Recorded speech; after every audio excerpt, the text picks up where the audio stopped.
musimba, ganahan ka nga mubasa sa pulong sa Ginoo, ganahan ka nga muawit sa lawiton sa Ginoo.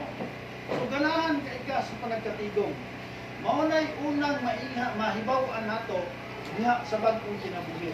Kanus aman nato na matigdan o kanus an nato na batunan ang bag-ong kinabuhi sa dihang mituo ta sa pulong sa Dios ug mituo ta sa Dios.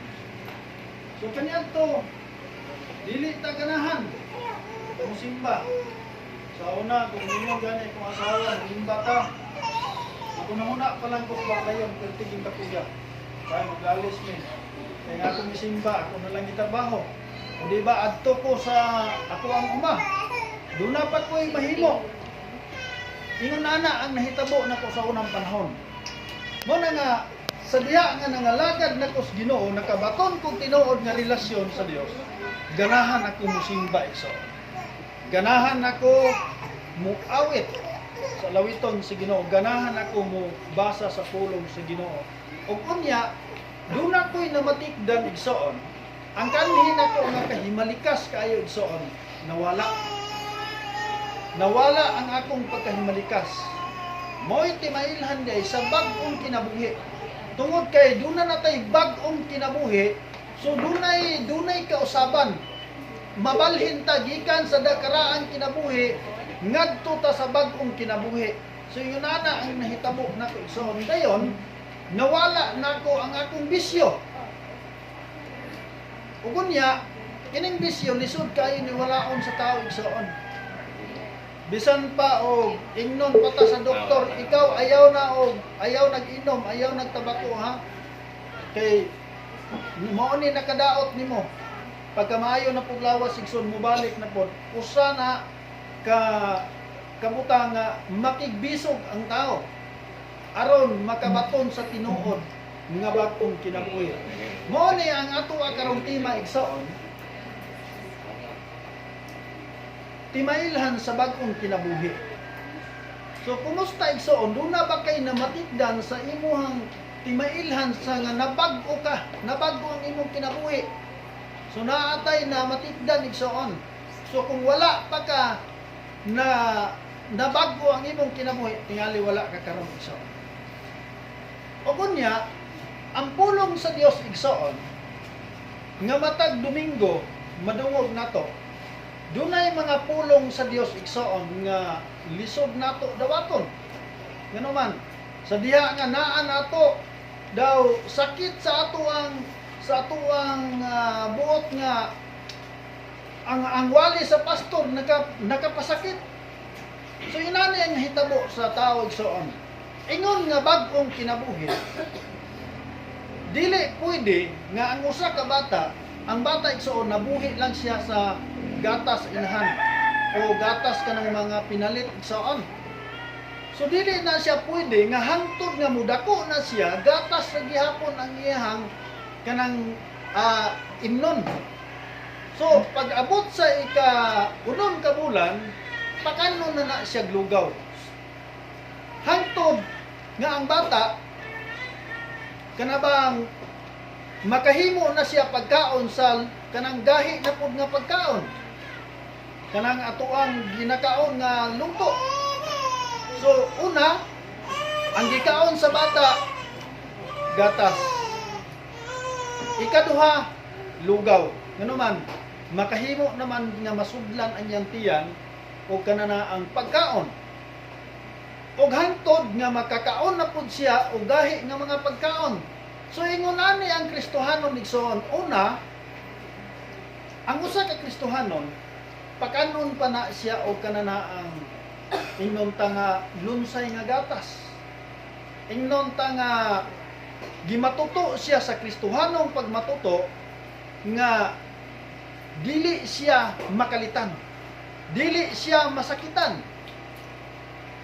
Og ngadto inanay na po na siya nga pakanon na po na siya og kanang lugaw igsoon.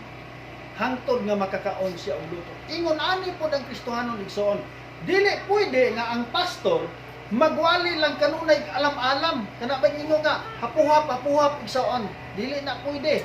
kinahanglan nga pahimangnuan siya, kay kung dili siya pahimangnuan, magpadayon siya pagpakasala, manubag ang pastor igsoon. Mo na igsoon, doon ay mga tao igsoon nga dili kadawat. Sa dihang magwali ang pastor, dayon nasakitan siya, mawala. Pero salamat sa Ginoo igsoon, nga naa pa ka diha kalingkod karon. O kunya, kagahapon nang bisita mi sa 8 ka tao. Doon nalay usa nga wala nalimtan ako igsoon. Ang katong grammar na to, wala to ka nalimot lang gid ko. Si Sergey wa may nakaadto dito. Hilantan. Hilantan. So bisitahan na to. Dayon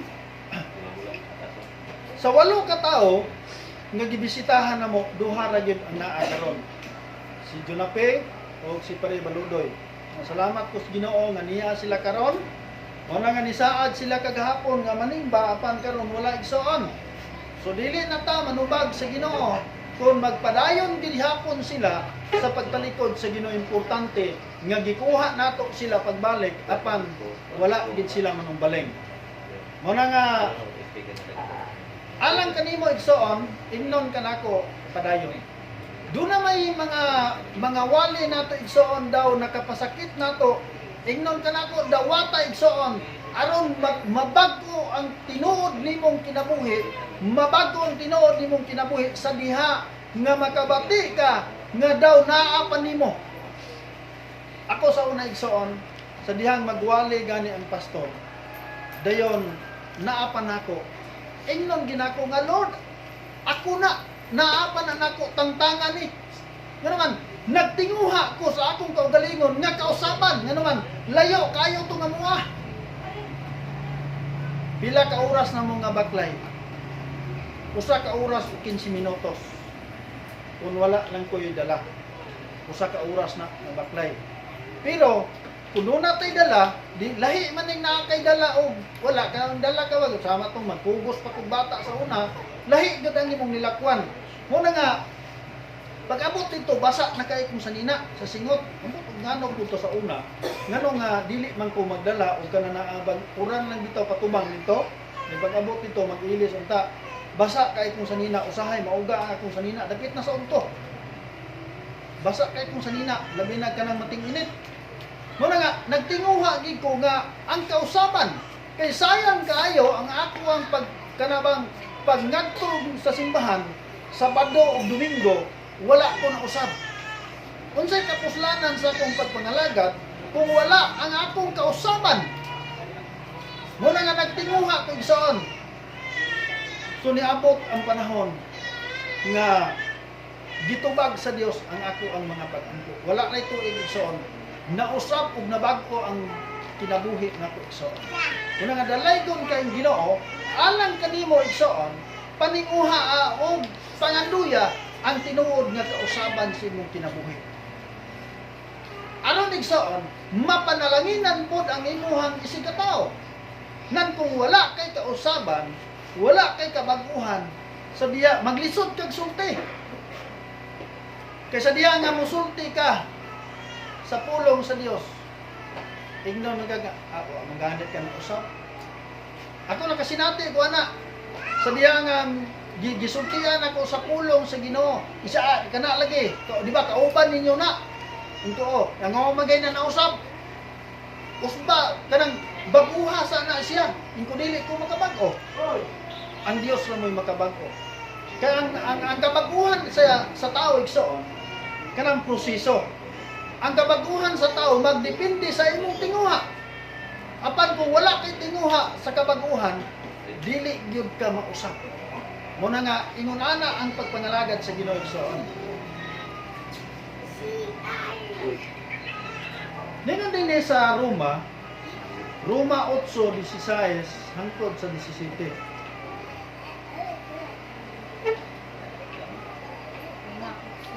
Roma 8:16 hangtod sa 17. Nakikiusa ang mga espiritu sa atong espiritu aron pagmatuod nga kita mga anak sa Dios.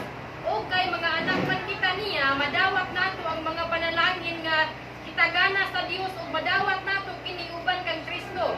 Karon kay kun magigambit kita sa iyang mga pag-antos. makaambit usab kita sa iyang himaya. Igsoon, ngano nga ang tao, igsoon, muabot ang kabag-uhan sa kinabuhi sa tao. Kay sa dihang mutuo ka sa pulong sa Dios, sa dihang mutuo ka kang Ginoong Hesus, ang maong espiritu kay si Kristo dili naman nato, dili ba nga pisikal nato nga makita. Sa dihang mikayab siya ngadto sa langit, ang iyang espiritu nagapanglihok sa tibok kalibutan. Sa dihang mutuo ang tao, ang maong espiritu sa Dios makighiusa sa atong espiritu. Sa diyang makighiusa ang espiritu sa Dios, muabot ang kabag-uhan sa tao. Sa kanhin atong dili taganahan musimba, dili taganahan maminaw sa alawiton sa Ginoo, dili taganahan mubasa sa pulong sa Dios. Igsoon, sa diyang makighiusa ang espiritu sa Dios, ganahan ka na musimba. Amin mo igsoon, sa diyang nga sa bago pa kong nangalagad si Ginoo, gusto ko nga kada adlaw simba. Ganahan kay ko nga adunay panagtigom. Nga naman, ganahan kay ko sa mga pagdahig sa Ginoo igsoon. Tungod kay sa diha sa panagsimba igsoon, akong ikasugid ang pagkamayo sa Ginoo. Akong madaig ang Dios. Muna ganahan kay ko musimba igsoon.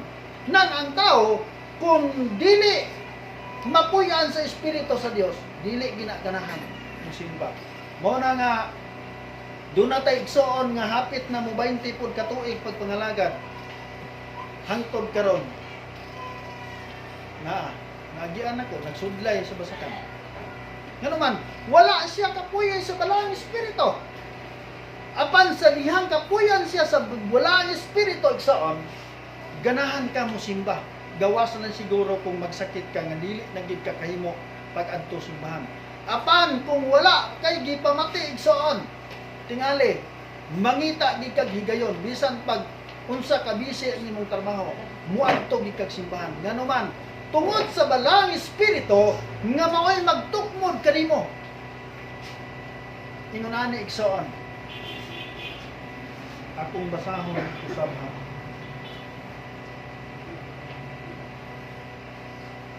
Ningon din makighiusa ang maong espiritu sa atong espiritu aron pag matuod nga kita mga anak sa Dios. Makighiusa ang maong espiritu aron sa pagmamatuod nga kita mga anak sa Dios. Ikaw karon anak na sa Dios. Nan ang anak sa Dios igsoon, sultian kanako, ang anak sa Dios maliwat pud niya. Nganuman, kanalitan karon ako amahan. Unya dili ko bisyoso. Unya kana bang nagkinabuhing Dios non. So tingali kung doon naman gali mo sukwahi nimong anak dili gitanan. Apan kung ang amahan bisyoso igsoon, wala nang alagad sa Ginoo igsoon, ang anak mao diha. Mana subo kayo nako nga lantawon. Gaedad pa lang og 10 anyos gaumom nagsigarilyo. Gayang pungad na ngadto sa baraha igsoon. Wala pa gani kining nga wala pa klaro nga income. Nganuman nasunod nila sa ilang ginikanan. Nga nilang ginikanan mao pod igsoon. Walay pagpakabana, walay pagtuo sa Dios. Kita igsoon pinasahita mga anak na ta sa Dios. Sa 17, o kay mga anak man kita niya, madawat nato ang mga panalangin nga gihatag sa Dios o madawat nato kini usab kang Kristo. Kay kun makiambit kita sa iyang mga pag-antos, makaambit usab kita sa iyang himaya. Una igsoon, kung kay mga anak man kita niya, madawat nato ang mga panalangin. So unsa man ing panalangin nato nga madawat, ingon nga kita mga anak sa Dios. Kining panalangin igsoon nga kausaban, kabag-uhan, panalangin nga ikaw mituo sa Dios. Panalangin na igsoon. dili tanang mga tao karon nga tanang mga tao nagtuo sa Dios, pero dili tanang mga tao nga ang ilahang relasyon sa Dios mainito. Dili tanan iso. Mo na giingon sa Biblia nga dili ang tanan nagatawag kanako Ginoo Ginoo makasulod sa gingharian sa Dios, kundi kadto lamang nagatuman sa kabubuton sa akong Amahan nga tuwa sa langit. Mo na nga daghang mga tao karon nga nagtuo sa Dios apan walay panahon sa pagpangalagad sila. Mao na ibot gipasabot. Dili ang tanan nagatawag kanako. Mao na nga dunay mga tao karon nga nagtuo sila ang pagkinabuhing matarong. Igo na. Dili na kinahanglan nga wadto pagsimbahan. Pwede ra magampo sa balay. Dagkot kandila, luhod atong naay bata. Gibutang sa altar, pwede na. Pero igsoon, ang tinuod. Ang tinuod igsoon, kung ikaw doon na kay tinuod nga relasyon sa Dios, mulakaw gid ka. Wadto kag simbahan. Unsay bulhaton sa simbahan, naa ka. Mao nay tinuod. Di mailhan nga kita mga anak na sa Dios. Madawag nato kini uban kang Kristo. Kay kung makig-ambit kita sa iyang mga pag-antos, makig-ambit usab kita sa iyang himaya. Doon na tayo mga alantoson igsoon. Kining pagpangalagad nato sa Ginoo dili ta exempted sa mga pagsulay mga problema. Makasinati ta kay naa pa man tanin ning kalibutan. Pero sama atong nagmimen nga giangkon ang iyahang manok. Ako ka sinati ko ana. Tarong-tarong ko taong kong dakop sa kong manok. Ya katong manokan ako kinayo ko to sa kuang maninoy. Unya gibuhian ako, tulo pa man ka adlaw gikan sa paghikot nako gibuhian. Motong nitapon dito sa pikas balay. Di nananghid ko dito akong dakpon. Karon kay giangkon man sa manghod nga iyaha daw kunong manok tulo ka buok. Ug niya parang walay daghan nga wala nay samok, ako di ko ganahan og samok kay kining dili pud ni ato ang lugar dihan dapita. Mao na nga akong gihatag. Abi ninyo igsoon gipanabi ko nga ako kawatag manok. Muna grabe nako kalagot, bugnog kabayo dire. Ang nabilin dito kay ako di man ko sugaron. Ang tanang mga tao dito sa mua diris guling, kay bugnog kabayo. Nawala ang ilang manok na sunoy. Pagkabuntag giadto ko sinahan. Danilo nganong gikawat ba nimo ang akong manok nga sunoy? Pagkalagutan ako isaon. Nakaingon ko kay gimpatyong tigulanga. Mao na nga, wa pa ko nangalagad si Ginoo ato. Akong giingnan ang iyang anak ng tinubulangan. Ingko ka nang imong inahan. Ug di na mohunong og panabi nga ako kawatag manok, patyon ko na. Isa anara pud imong patyon, mapriso ko ka. Ipapriso ko ka nako. Ingko nganong ako may pasanginlan niya nga nawala gyud manok. Siya kamo ra man ko'y nabilin dire, ikaw ra man tanang mga tao tuwa man ito. Ingko silubing ni ay. Isa di po na mangawat. Nasato pa ako mo gipasanginlan. Mo na igsoon dili lalim.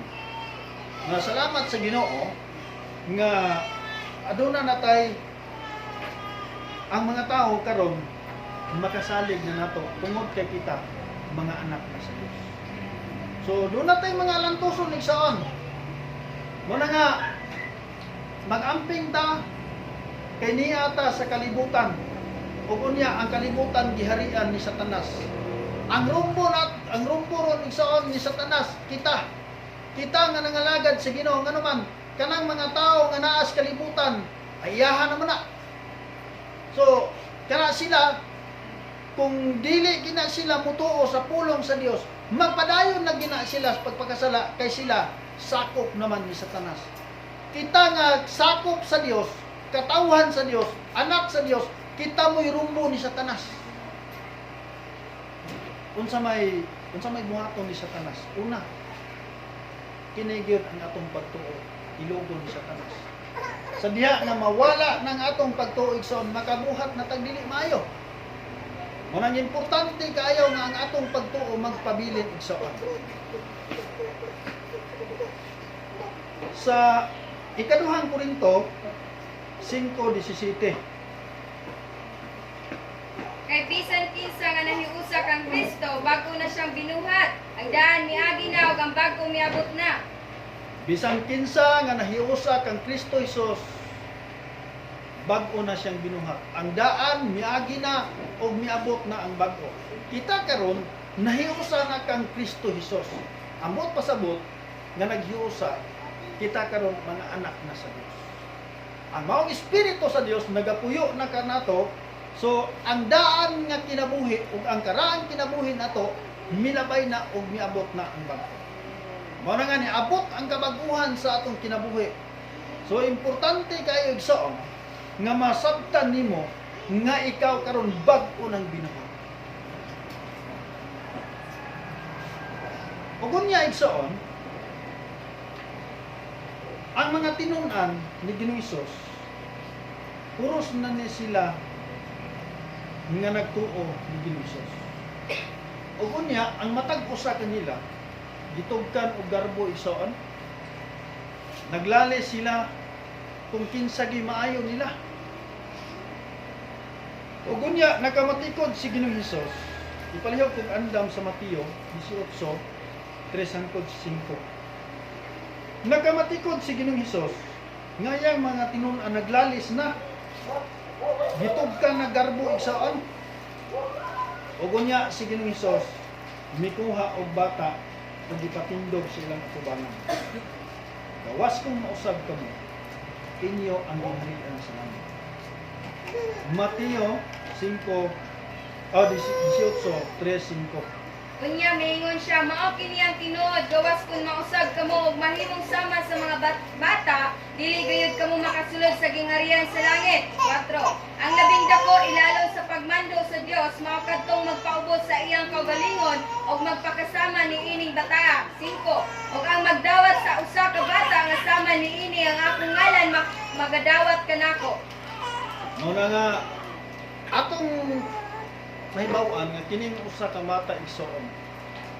Panalangin kayo sa kabata. Nakabantay mo sa kabata, maglalis ang matag usa ka bata. Dayon inighuman nilag away. Maguli ako. Walay pagdinungtanay.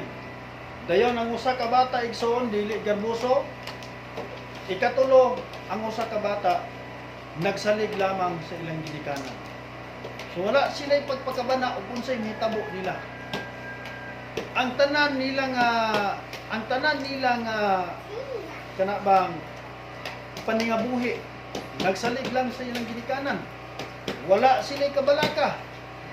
Muna inunana ang ato ang amot pasabot sa Dios. Inunana ang tao. Nga walay kabalaka, walay garbo, usa pa dili hakog. Unsa pa gyud ang naa sa usa ka bata, dili madinungtanon.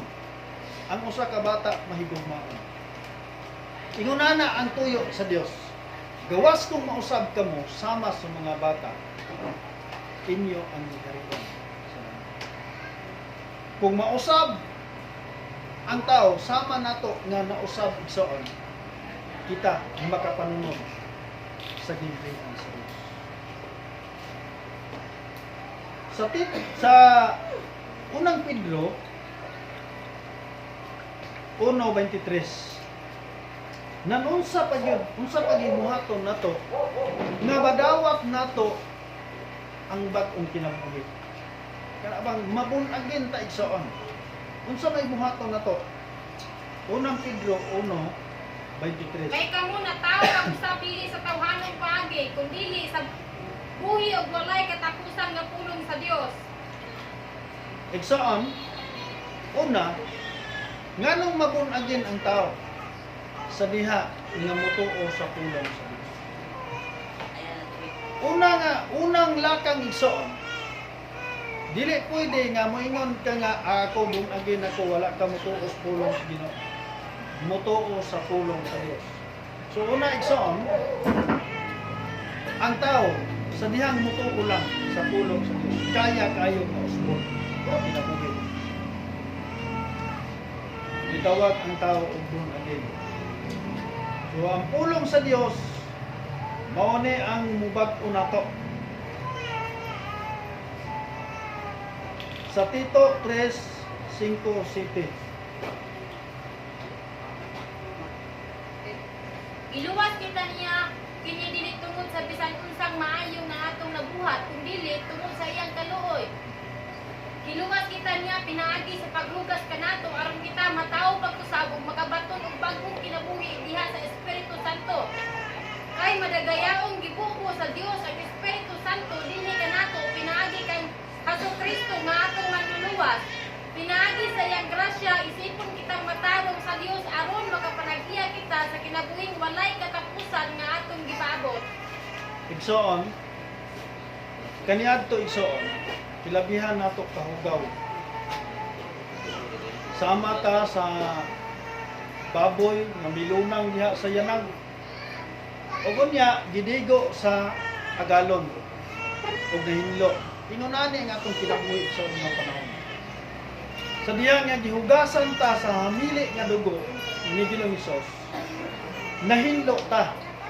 Pinaagi sa iyang Espiritu Santo, kita ang niabot ang kabagtuhan. Pinaagi sa iyang Espiritu Santo, ang tao napunagin igsoon. Ug niya mingon siya sa Juan 3:9.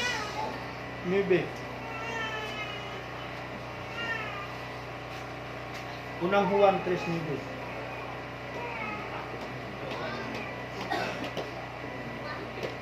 Dili na magpakasala ang mahimo ng anak sa Dios, kaya ang kinaiya sa Dios anaa naman kaniya. Dili na siya magpakasala tungod kay ang Dios iya namang amahan.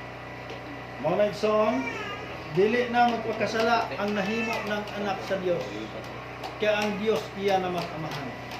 So wala kunoy mga anak sa Dios nga magpadayon sa pagpakasala. So tinuod igsoon, kita nga nahimo ng anak sa Dios, pinasahi na ta igsoon. Nilain na tagikan sa magkalibutan. So ambot pasabot nako, kining kalibutan mauni ang naadinhi ang kalawayan, kahilayan, tanang mga klase. Mauning mga tao nga malingaw gyud sa buhat sa kalibutan. Apan kita dili na taganahan. Ano naman anak naman ta sa Dios. So ang anak sa Dios dili na magpadayon sa pagpakasala. Kaya ang kinaiya sa Dios anaan naman kanato. Unang Juan 3:18.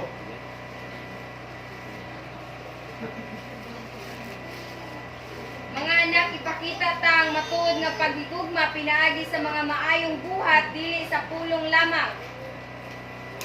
Sa iyang giingon, mga anak, ipakita ta ang matuod nga paghigugma pinaagi sa mga maayong buhat dili sa mga pulong lamang.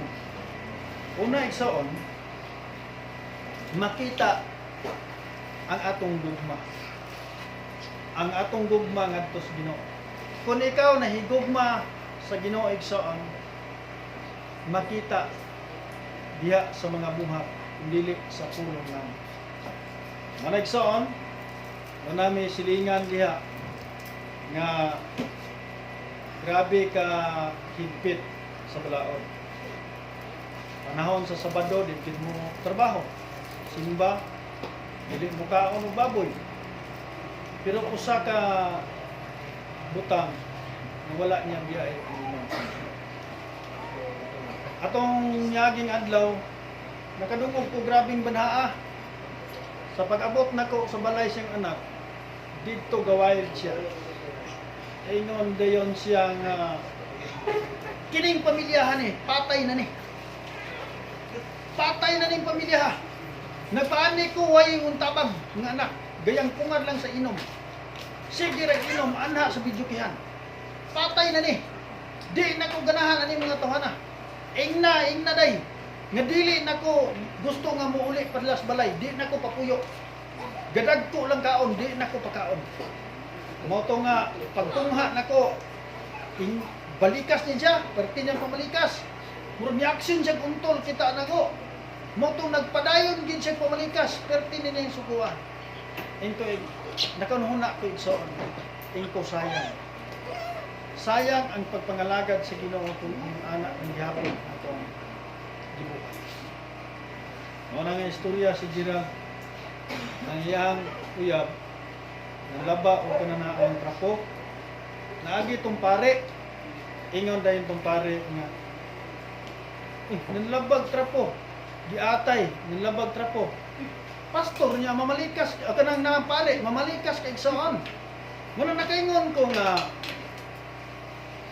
kung ang usa ka magtutudlo dayon ang iyang kinabuhi wala na usap unsa na ka ang iyang giwalihan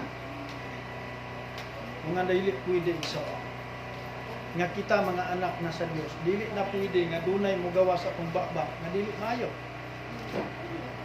muna inana ang atong kinabuhi igsoon ang kabag-uhan sa tao igsoon ipakita sa maayo niya nga buhay muna nga ang tao igsoon importante kaayo nga kita mamatuto sa pulong sa Dios. Kaya ang pulong sa Dios mao mugiya kanato unsaon nato pag kinabuhi nga uyon sa kabubuton sa Dios.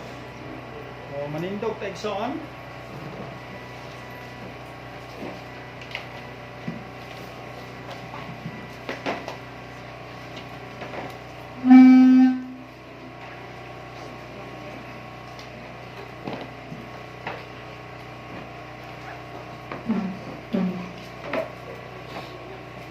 Mm.